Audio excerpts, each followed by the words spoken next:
Like Yeah. when you look at midfielders, Mandzukic. you see Kovacic, you see I forgot about Kovacic. Brozovic, all different types of Yeah. midfielders. When you get the wingers, same thing. Strikers, same thing. When you've got Rebic, you've got Mandzukic. You know, all different range of players. That's really good. Perisic,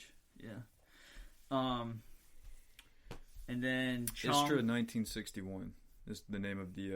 Oh yeah. Tai Chong went to what's it called? Club Brugge.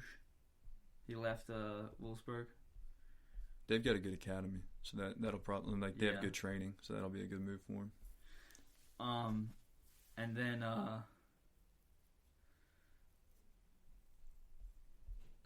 can't remember. There was some Laird of Dons. Yeah.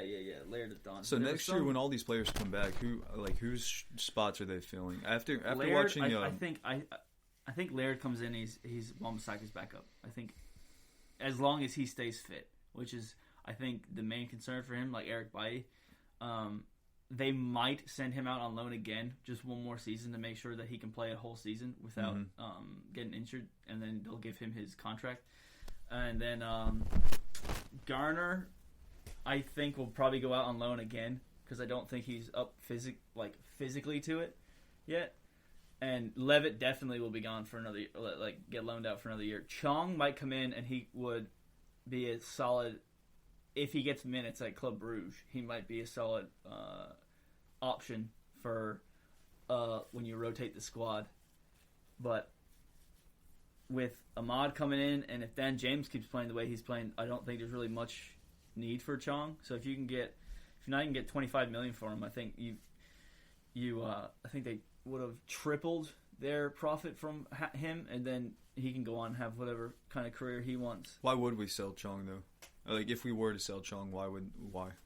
So say you got Rashford, Martial, Dan James, Amad Diallo, and then United are supposed to be bringing in a winger in the summer, whether that's Sancho, whether it's Dembele, whether it's whoever. They're supposed to be bringing in a full-on right winger. So and we're not thinking about getting anybody out. You don't think we're not? Oh, Ollie is definitely thinking about. I'm not talking about bottom barrel. I'm talking about players that he might have been playing like. Oh yeah, I mean I've said this to you before. I think Martial is not in his long-term future. I don't either. I think if, especially after this season, because I mean clearly he's been trying to bring in a true number 9 for the past two years since he's been there. Mm-hmm. Greenwood finally got looks. Yeah, he played fairly solid yesterday I thought so too. As number 9. I think that United might. I think this season, this summer transfer window, what you're going to see is a lot of player swap deals, because I don't think every team has enough money, and so like Real Madrid want Pogba, and they need a midfielder, and United want Varane, and they need a center back. So just swap the two, and I feel like that's a fair trade. Mm-hmm. Then, so I think United might do something like that with Martial to Dortmund, maybe, where they give Dortmund Martial, and then they can give him another 20-30 million for Sancho. Or Zagadou even.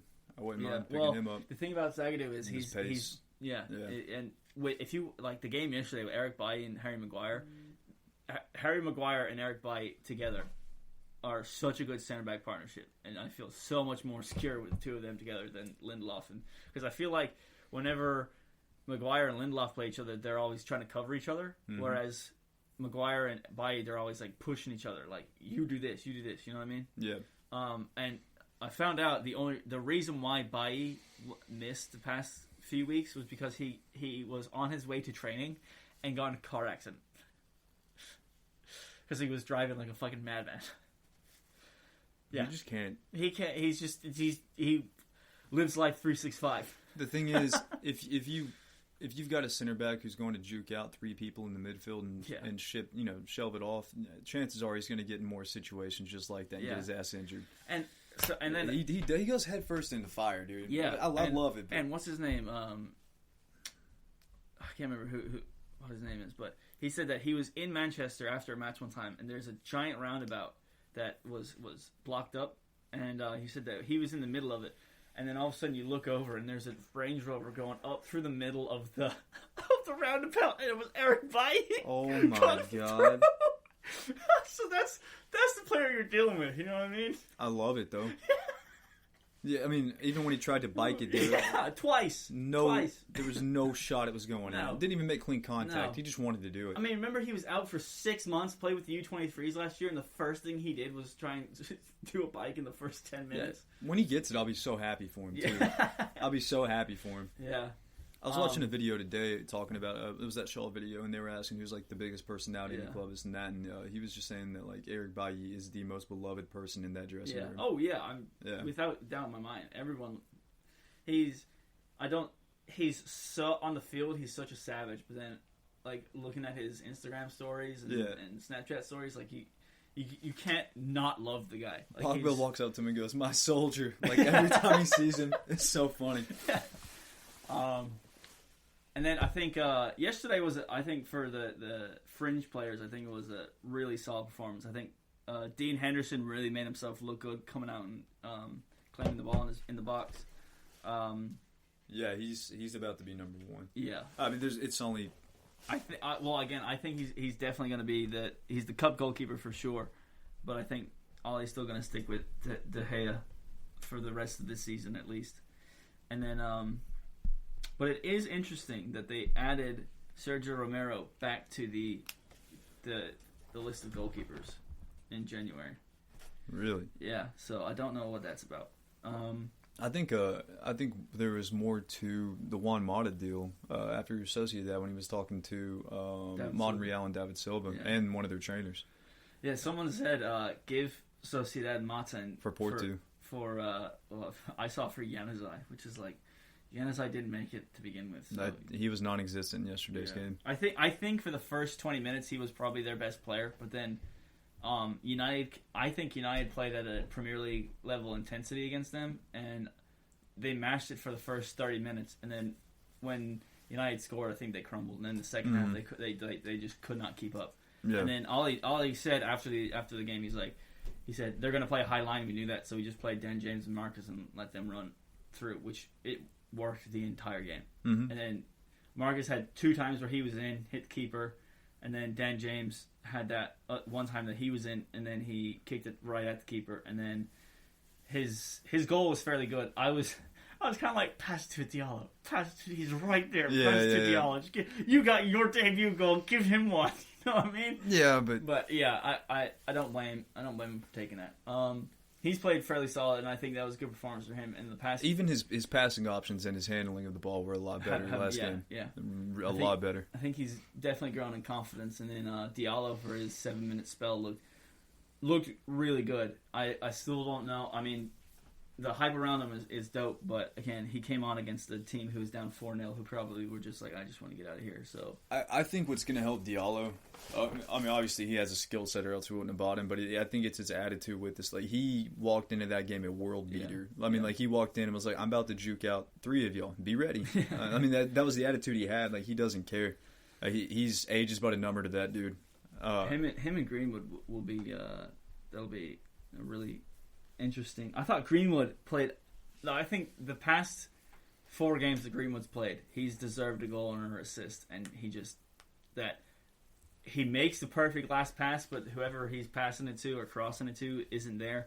And then I think he's just getting. Whenever he's in the box, he has 2 players on him immediately on both sides because they know he's going to shoot early. So I think. He's definitely looking at his game past few games. He's definitely become more of a creator, which is pretty cool. But I just hope he starts scoring again because I feel like his. I think other teams they've made him become a creator. I don't think it was like he chose to overnight. Like you said, when they're shutting him down like that, then you can't get a shot off. Yeah, you got to create. I think he's definitely coming into his own though. I think now that he's kind of over that whole Iceland thing, and then his friend.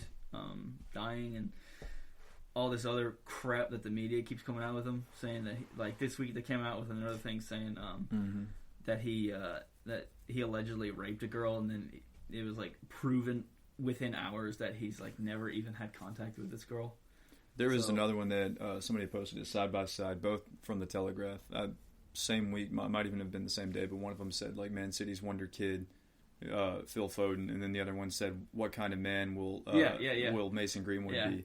It's like they were in the same hotel room. Yeah, and there's common theme to that because the same thing happened to Raheem Sterling, and the same thing was happening to Marcus Rashford until he started basically making the government overturn their decisions, and then everyone's like, "Yeah, you can't touch Marcus Rashford." But yeah, I mean, it was the same. It was the same thing with Raheem Sterling. He got it the worst.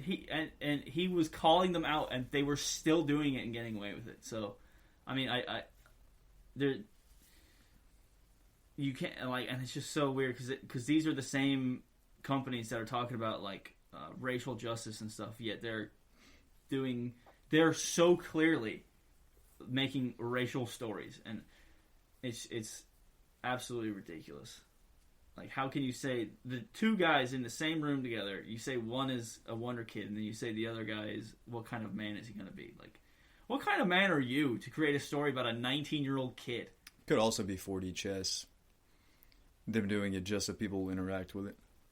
I mean, yeah, it definitely is because it's Manchester United, in that sense. But it's clear the past has been about it's been a racial thing, which there's so much evidence that it is. Because I mean, look at Harry Kane. He's never once had a bad thing written about him. Raheem Sterling, until last year, where he finally told him, like, if you write another negative story about me, I'm going to sue you. You should have already done. Yeah. I mean, and then Dele Alli, they were shitting on him, and it is kind of ridiculous, and I get why. I completely understand why people get upset about it because it's glaringly obvious. But we were talking about this in our group meet. It's so now that who was it? Brentford, they didn't kneel before the game because they were like, there's no point in doing it. You're just doing it to do it at this point. I completely agree with that. Like, there's kneeling before a game. Like, it doesn't mean anything anymore. You're just doing it so you don't look like an asshole. Like nothing of social justice has happened in England since they started kneeling. Yeah. Even in the U.S., nothing has happened. So all this stuff about. I hate the bullshit saying like we're here in solidarity. I hate that word first and foremost. Yeah. But like you've been saying, like same people were saying we stand with you in solidarity. They're the ones like posting these articles in the first place. Yeah. Yeah. And it's the hypocrisy is unreal, and I like the fact that people don't call out other people for it just because they don't want to be called an asshole or get something written about them is utterly ridiculous. But I know that Ollie has had and what's his name, Pep Guardiola. I know that in Manchester they before press conferences they say if you ask any questions like this you will not come back. So that's pretty cool that Ollie's actually doing that because Fergie would do it on air. Like, they would ask him a question, he's like, yeah, you're banned, get out, don't come back. I would do that. Yeah. I would publicly shame before I warned somebody, hey, don't do something shitty or else. I mean, that should be obvious. Don't do something shitty or else something bad will happen to you. I mean, I agree with Fergie's method. Get him the fuck out in front of everybody. And then he let that person back in a couple weeks later, and he was like, do you know why I banned you? Like, in front of everyone. And the person was like, yeah, and he goes, why? And he made the person like say why he banned them, and then he was like, okay, cool, so don't do that again. And then they just went on with the press conference. But Fergie also had the power to just go in and tell them, this is what I'm talking about, don't ask me any other questions. Like, before press conferences. And I think Jose Mourinho used to do that, but now that he's so off the wall, they don't even. Well, he likes the press conferences. Like he feeds into them for sure. Yeah, he likes them. I don't think he'd be the type to just give his spiel and dip out anymore. Yeah, I've seen Pep kind of do that though, where he's just or just him getting like he's really good at getting out of questions he don't want to answer. Yeah, really good at it. But it's like the temperance that he uses, like he'll like grit his teeth while he's saying it. Like, you better shut the fuck up. Yeah, dude. But Klopp is so bad at it. Like he needs to have like a. Yeah, he gets pissy. Dude, he gets salty as fuck. He gets pissed. He's like, why'd you ask me this question? Like, it's shit. And then he answers it, though. Yeah. Then he answers it. Yeah, and then there was a question like 2 weeks ago that the person was like, asked him about why Liverpool aren't scoring or whatever. And he said, like, why are you asking me this? Like, other teams aren't scoring, but you're just gonna count us because we're not scoring and stuff like that. It's like, goes, no. You know what? I'll tell you why. He's ridiculous. I respect Klopp when it comes to his team having bad performances because he won't say like my players are crap or my players